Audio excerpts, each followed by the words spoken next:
Very much, Clive. Oh, recording is in progress. That was a very generous, very kind introduction. And thank you also to Matt and to Tess for inviting us along and making sure that we got here and all the rest of it. It's a great pleasure to give this talk to the Prehistoric Society because Peggy actually was very involved with the Prehistoric Society in the 1930s, and it's one of the first places that she begins publishing her bigger pieces. So it's very apt, I think, that we're going to try and correct the record really on Peggy Piggott for you tonight. So we're going to try and do two things across the course of this lecture this evening. Firstly, as the title suggests, we're going to try to discover who the real Peggy Piggott was. And this has become quite urgent after the film The Dig, released earlier this year, and everything that happened subsequent to that. Secondly, we're going to use this talk so that we can assess her contribution. And I'd like us all really to do that over the course of this talk, so that by the end, we've got a much fuller understanding of who she was and what she gave British archaeology and how misrepresented she has been. We're going to split the talk roughly in half. So I'm going to take you up to World War II, and then Mairi's going to take the story on from there. And if I forget anything, Mairi's going to unmute and correct me because I've got my my COVID brain these days. So wish me luck. Okay, so I'll just share my screen with you now.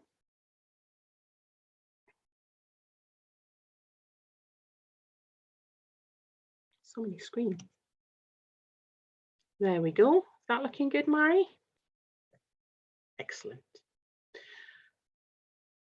Okay.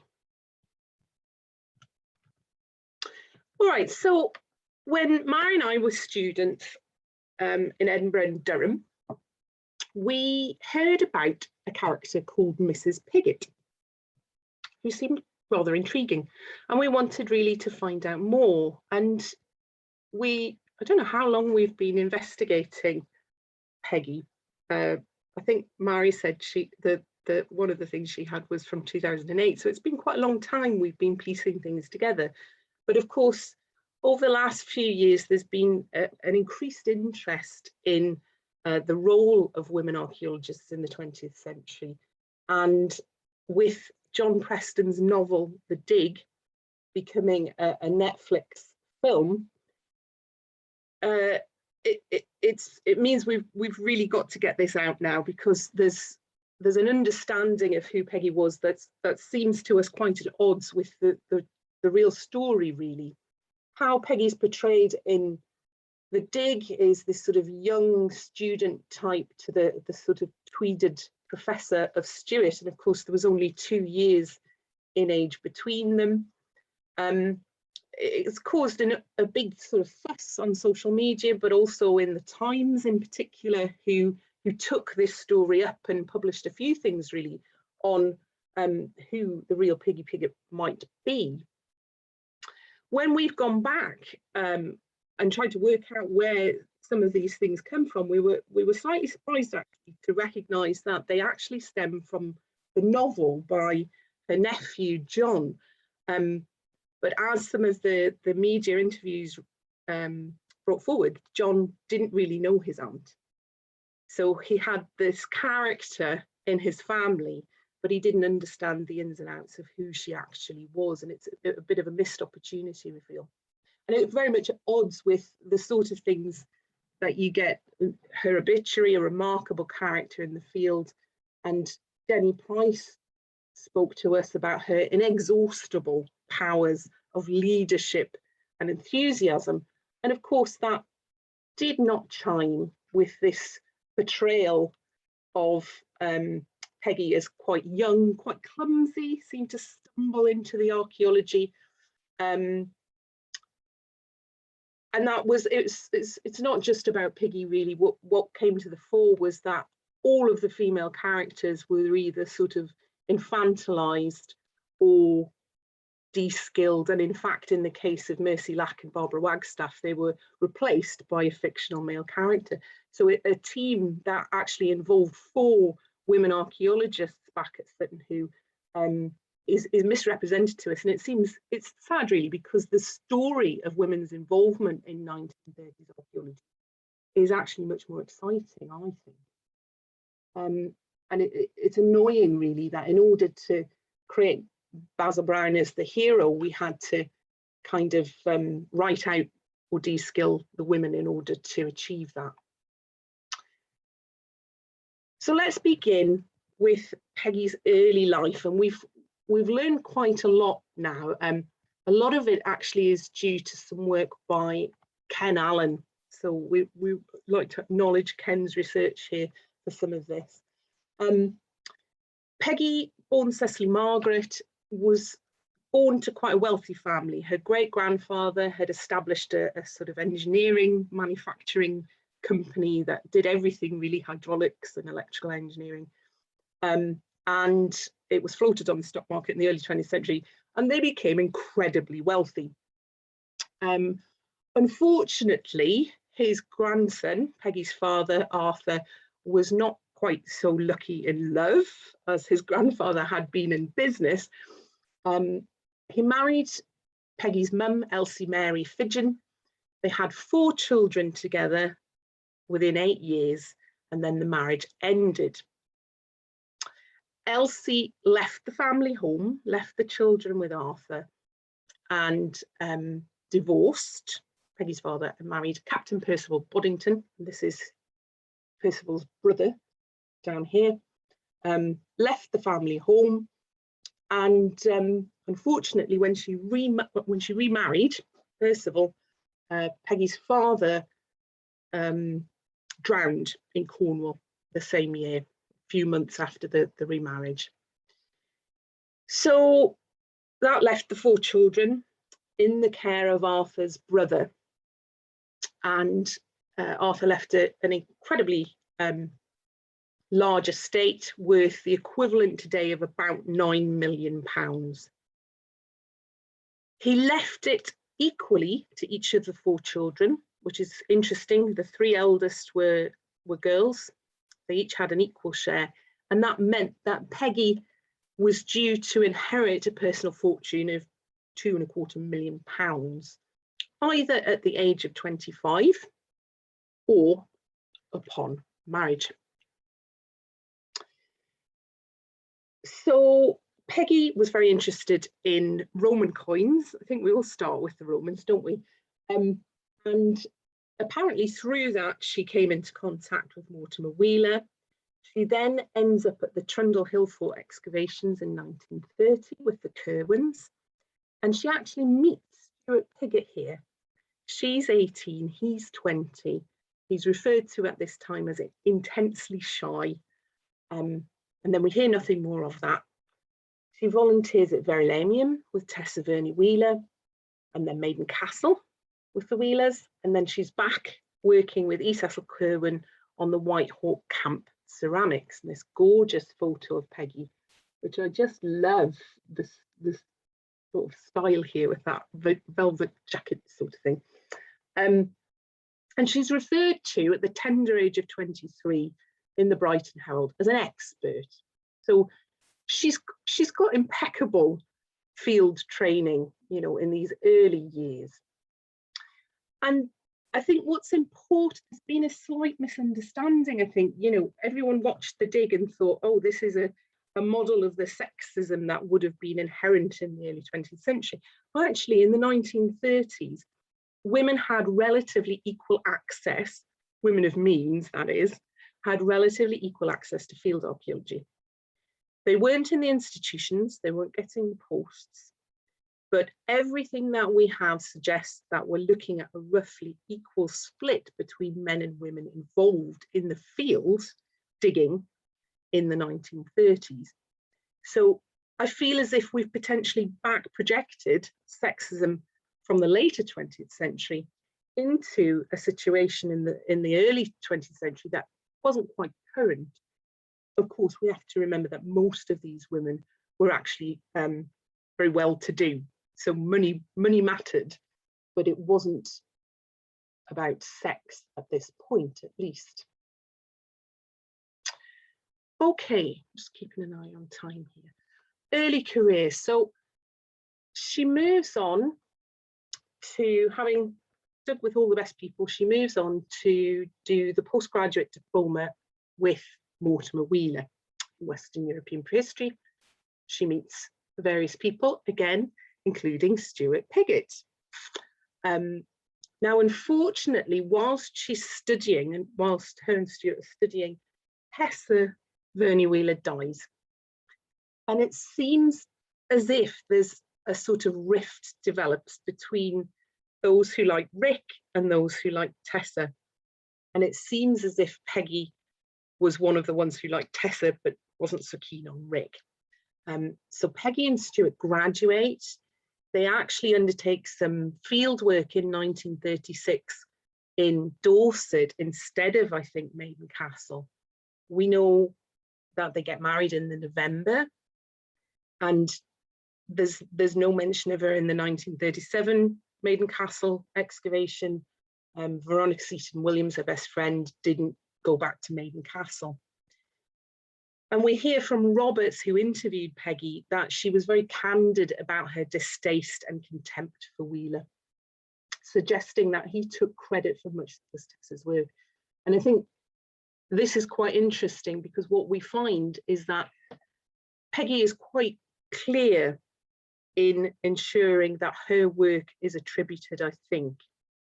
And we have, in their first work together, before they're married, we've got these entwined initials. Actually, no, this is their honeymoon period. This is as they're married, CPS. And I think when Peggy's doing the illustrations, the C is central, and when Stuart is, the S is central. So that's really interesting little vignette there. However, she doesn't always work with Stuart. Some of her work in 1937, 1938 in particular, so she's in her mid-20s here, is actually independent of Stuart, and she digs a Middle Bronze Age site called Latch Farm, Urnfield Cemetery. She does all sorts of various other things too. She works with Owen Mayrick in Wiltshire, and she has her own team here, including her sister Pamela, and she's in the press again as being in charge. So she's working with Stuart and she's working without Stuart. With Stuart, she's digging more barrows for the government. They dig Rams Hill together, incredible 16 sections across multi-period enclosures in 4 weeks. They attend Little Woodbury together. And again, this is lovely. This is the Prehistoric Society's first research excavation back in the late 1930s. But she also works with other people too. So she's working with Stuart, but not exclusively. This doesn't fit that model of the kind of archaeological couple. It does both things. And this is, I thought you'd all like this, because everyone was very unhappy after the dig. So I've put together a sort of mock-up of Peggy's CV before she hits Sutton Hoo, and it looks like this. And it's shocking, really, the amount of experience she's got. She's worked in so many different counties with so many different people. She's done the whole gamut from Neolithic to Roman. So the idea that she is in any way unskilled when she gets to Sutton Hoo is really quite unhelpful, to be honest. And there's a couple of pictures of Peggy at Sutton Hoo. She's digging the gold belt here, watched by Stuart Piggott, who you can tell from who you know from his fantastic haircut, and W.F. Grimes observing Peggy digging there. And I love this photo because Peggy's standing here waiting for Stuart to finish planning. And you know, we've all been there. We're all waiting impatiently for the planner to finish so we can get on and do the actual digging. What's also really interesting is that Peggy isn't wearing a cute play suit in order to dig here. She's actually wearing a boiler suit. So there's a little historical detail that we might have added to the film. Something we also need to really correct is why Peggy was invited to the Sutton Hoo dig, and in her nephew's novel it suggests that she's invited because she's small, and this has now been repeated by one person at least. This is complete fabrication. Charles Phillips is very clear in his autobiography why she is invited. She's invited because she's already elucidated verticalities, as he has it. She knows how to dig stratigraphically within barrows. And she's also an excellent photographer. So the year before Sutton Hoo, Latch Farm comes out, the dig that she directed, comes out in PPS, and these are the images from it. So she's finding the cuts of the secondary interments here in the barrow, and these are some of her excavation shots. So she's invited to Sutton Hoo because she knows what she's doing, and she's one of the best trained excavators in Britain at that time. It's nothing to do with her size, and it's nothing to do with her weight. So I'd just like that on record, that it's not about women's characteristics necessarily. It's about their abilities at this point in time. All right, so we're at the war years here. I need to speed up a little bit here. What we find is a split between the early war years and the later war years. So in the first couple of years of the war, we find Stuart and Peggy's joint fields work being published jointly. And I think Stuart's got quite a big role in this. A lot of the illustrations are Stuart's, but I think it is genuinely a joint venture here. Things changed though. 1941, we know that Stuart's with the military intelligence. He's posted to India in 1942. Peggy has to go off to Dorset to look after her niece. She works with evacuees. But then in 1941, she's asked by the government to dig some more barrows. So she does this, the New Forest Excavations, they're called, and she's got some important notables there: Leslie Grinsell, Atkinson, Beatrice Hardy. And really, for me, I think we can argue quite successfully that this establishes the modern standard for barrow excavation. Having looked back at Grinsell and Atkinson, I think this is where it really begins. So she's back digging barrows, and then by 1942, she's feeling as if she's getting through the barrows. I feel as if she's a bit sick of barrows by this point. She's published by the end of the war 39 Bronze Age barrows. It's quite a lot. It's a fair few. She's published in 4 national journals by the age of 30. What's really interesting is this 1942 publication, where she's starting to think about landscape. She's moving beyond the site. She's got a grasp of prehistory that's beyond that of a sort of typical regional archaeologist at this point. That stratigraphy between Middle Bronze Age field systems and Late Bronze Age linears, that was Peggy. I recite that year on year, and it actually is from Peggy. But what's really interesting is that here she posits Middle to Late Bronze Age continuity and local invention over Hawkes's and Wheeler's invasionism. So right the way back in 1942, so we're only about 10, 11 years after Hawkes's classic article on hill forts as being to do with movement of people, she's talking about what Maud Cunnington had been saying in the 1920s, that actually we've got continuity from a Bronze Age population, and not all material culture change replicates population movement. So this is really important stuff in 1942. She publishes all this stuff. She also publishes the work that she's done with Stuart, and it's with both their names.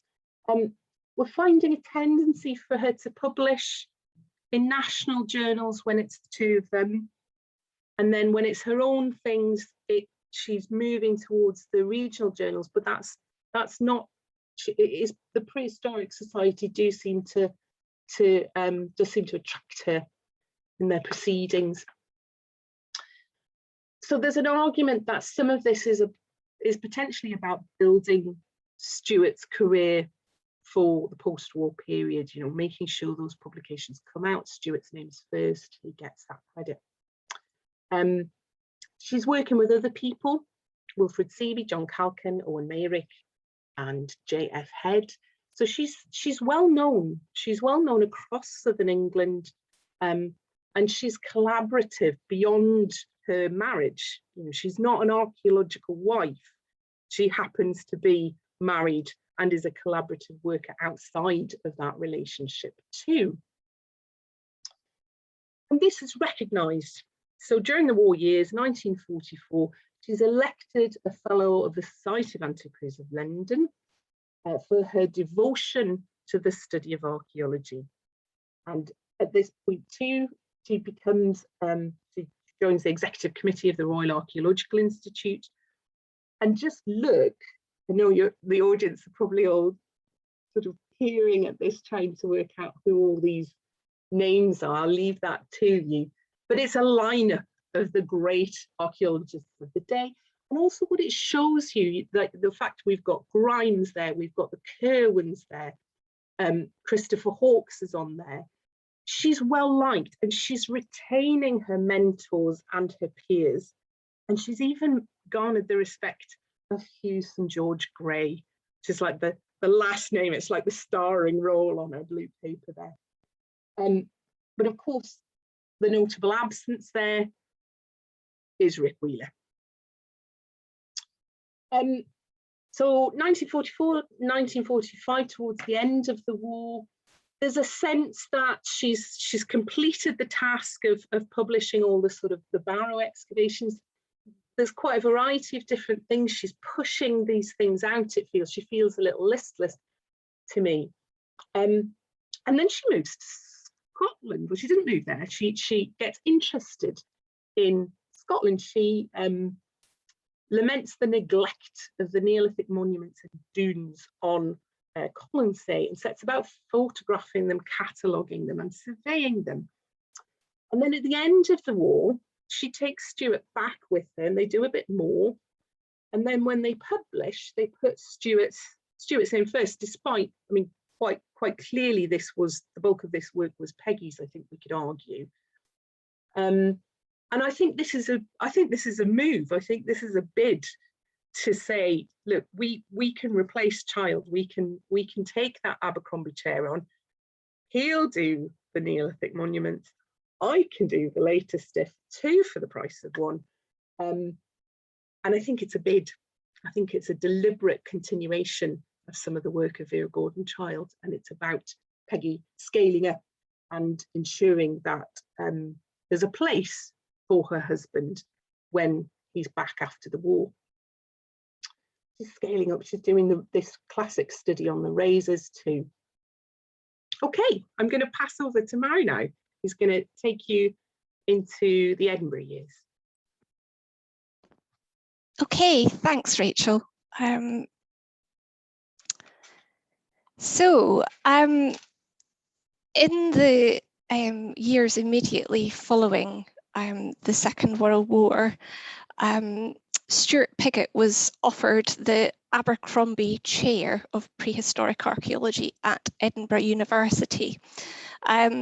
Now, Peggy used her connections at the University of Oxford to help secure a place for Stuart Piggott to study for a B.Lit on William Stukeley, which helped prepare him for that professorship.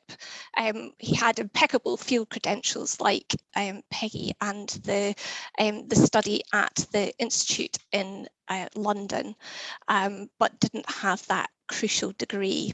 So he was successfully, he took up that degree and the post, and he and Peggy moved to Edinburgh.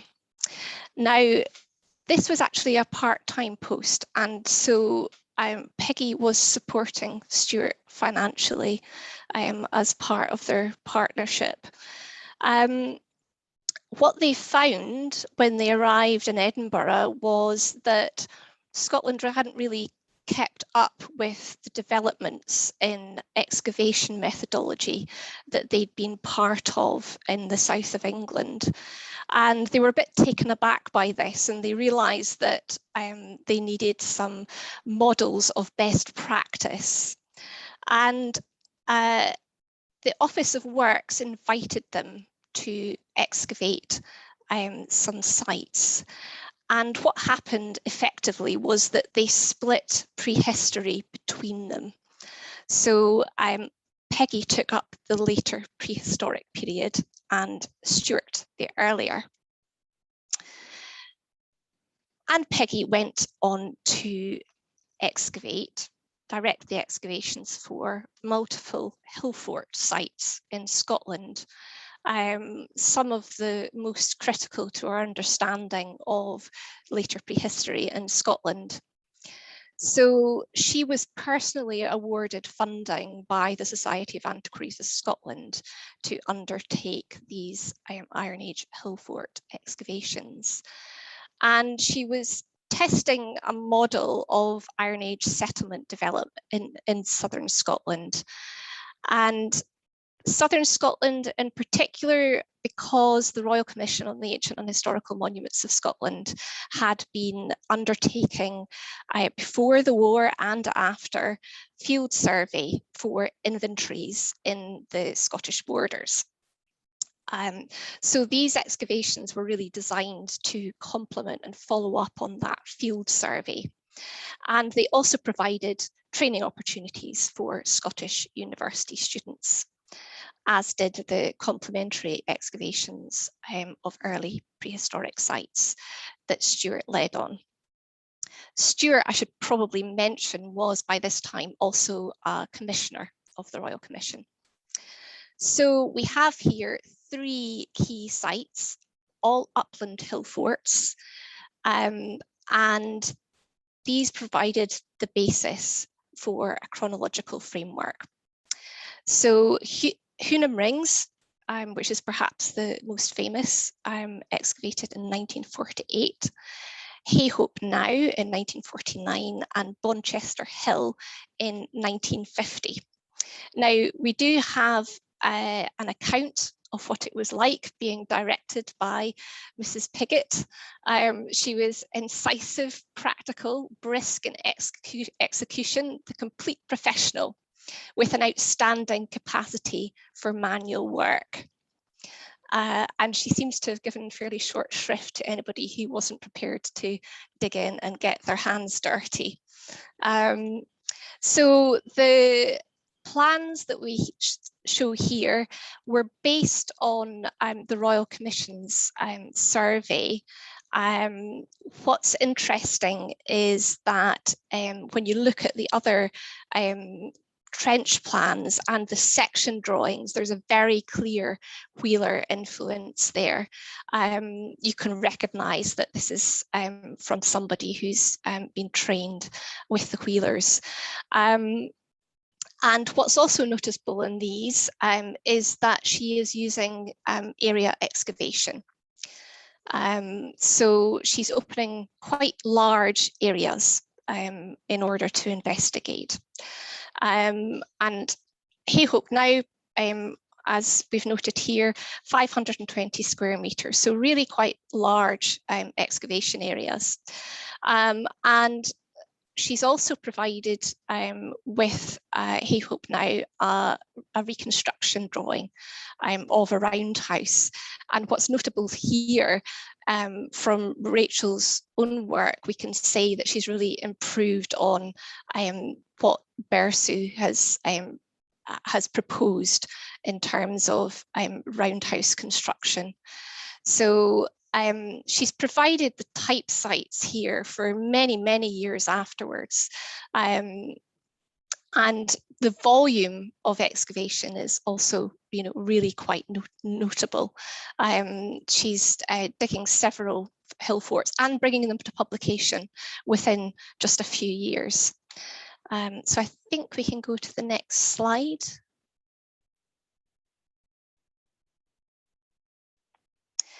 So this is Milton Law Crannog, which can be seen in its excavation as a response to Bersu's excavations on the Isle of Man. And again, you're looking at a really large area excavation and technically very accomplished, because this is a wetland site. And it's perhaps notable that one of those people listed in proposing Peggy for fellowship of the Society of Antiquaries is H. St. George Grey, who was involved in both Glastonbury Lake Village and Mere Village East. So what's really noticeable here is that she's starting to develop an understanding of everyday life in prehistory. She's realizing the importance of recording in a great amount of detail the find spots for artifacts, and she's considering the possibility of ritual deposition. She's also got here quite a nice isometric drawing showing what a crannog might look like. So moving beyond this idea of just a roundhouse to a crannog. So at that point she was 39 years old, so still in her 30s, and undertaking very accomplished and technically demanding excavations. Mairi, shall I dig in for this one? Yes, absolutely. Please do. This is my brain on a slide, and I'm still developing this argument, but I think it's quite important even that we bring it forward at this stage, pre-publication, because Peggy's thinking has never really been assessed in its own right. It's been assumed, I think, that she would, she'd have the same opinion as Stuart. And actually, when you dig into what she's writing, you can see that they're actually quite different in the way they're approaching interpretation. So she's sort of got this thing going on with Bersu. She seems to be responding to Bersu's work, particularly on the Isle of Man, but also Stuart's work in accepting Hawksian thinking and invasionism, which I think probably also stems back to this coming from Wheeler. So I think there's a little grudge still in there for how she feels about Rick. So as I mentioned, since the early 40s, she was starting to think about local invention as opposed to invasion, the connections she was finding in the ground between the late Bronze Age and the later periods. She's talking about peacefully settling rather than invading. She's noting the evolution of ceramics from late Bronze Age to early Iron Age types. She's thinking about change in architecture as fashion rather than invasion. And in the Hunnam report, she actually openly critiques Stuart's thinking. So she's much more along the sort of the vein of Child's diffusionism, as opposed to the idea that population movement creates change in material culture. This is very different to both Bersu and to Stuart, who are very much engaged in this idea of sort of migrating elites. And Bersu gets very involved in looking for very, very large houses, which aren't, I think, very, very large at all. And this is, I think, more in line with what's happening, what has continued to happen in those of the London school, like Kenyon. So in 1952, Kenyon is talking about trying to define regional characteristics from the archaeology. So it's this constant interplay between grand narrative and finding cultural groups from ceramics, essentially, and metalwork. And there was a recognition in the 1950s that Hawkes's theory just simply didn't fit the ceramics. So the London school is sort of building a field-based alternative to Hawkes's thinking. And it seems to me that Peggy is involved in that quite early on and is thinking along with the other, her peers from the London school at that point, rather than necessarily with Stuart. 1955 seems to be a bit of a turning point. This is when Wheeler's looking for a successor to his job in London. Stuart turns it down, doesn't want to move from Edinburgh to London, wondering perhaps was Peggy perhaps quite interested in a move to London at that point? You know, her family were down in London. In the end, Grimes gets the job, who she dug with at Sutton Hoo. He also gets a CBE that year. And it's in the following year that their marriage is annulled. So I feel that there might be some connection there between not quite feeling very happy at what's happening intellectually, what's happening socially, and what's happening personally to her, really. And of course, I'll just pop it onto this next one and then move back to you, Mairi. The wider sort of social setting in the 1950s, we're in a very different place in society in the 1950s than we were in the 1930s. The opportunities for women are very different by this point, and the way that Peggy deals with this is to move to Italy. Good on her. Okay, so I'll pick up here. Peggy briefly, following the end of her marriage to Stuart Piggott, reverted to her maiden name of Preston, and she used this in her translation with the person who turned out to be her future husband, Luigi Guido. She translated this book, Sicily, before the Greeks, in 1957. And she married Luigi in Chelsea in June of 1957. So they lived for some time in Italy, and Peggy went on to publish several books on the archaeology of Italy. Generally archaeological guidebooks, so books for the interested amateur. And they returned, it seems, to London in 1965, or before then. They were in a flat in Elm Park Gardens in 1965.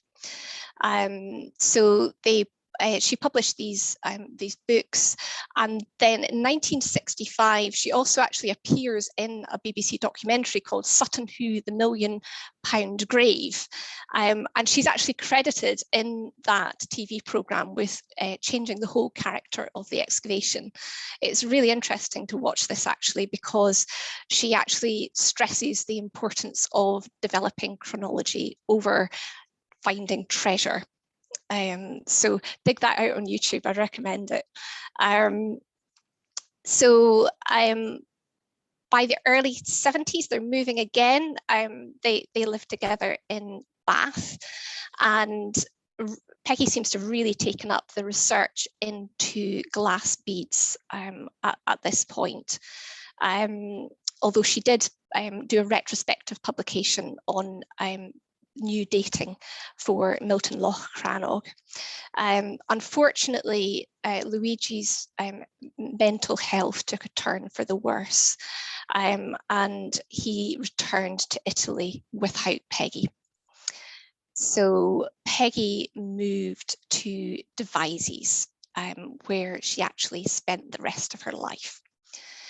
So in 1978 rather, she publishes her magnum opus, The Glass Beads of the Prehistoric and Roman Periods in Britain and Ireland, which is still the key reference for glass beads of later prehistory and Roman. She dedicates this volume to the memory of Tessa Verney Wheeler. So that affection for Tessa is still there after all those years. She continues to publish glass bead reports. In fact, these continue after her death. So she was working very hard on those. In 1981, she founds the Beads Study Trust and the Peggy Guido Fund for research on beads. By the early 80s, she's starting to actually find places for her wealth. She continues to publish archaeological fieldwork well into the 80s. 1984, she establishes a charitable trust, and she's also elected Vice President of the Wiltshire Archaeological and Natural History Society.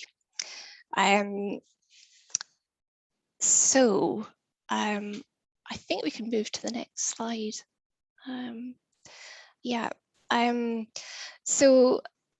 The other thing we wanted to mention was right towards the end of her life, she cared for Professor Arnold Walter Lawrence, who was a classical archaeologist after his wife's death. So she actually moved Professor Lawrence into her home and cared for him there. And this seems to have been a very happy arrangement indeed. Stuart Piggott actually also retired to the south of England, and for several years they were actually joint president of the Wiltshire Society. So they were on very good terms again towards the end of their life. And Peggy actually made regular visits to Stuart in the last few years of his life. So Peggy passed away in 1994, aged 82, in Davies, leaving an estate of £600,000.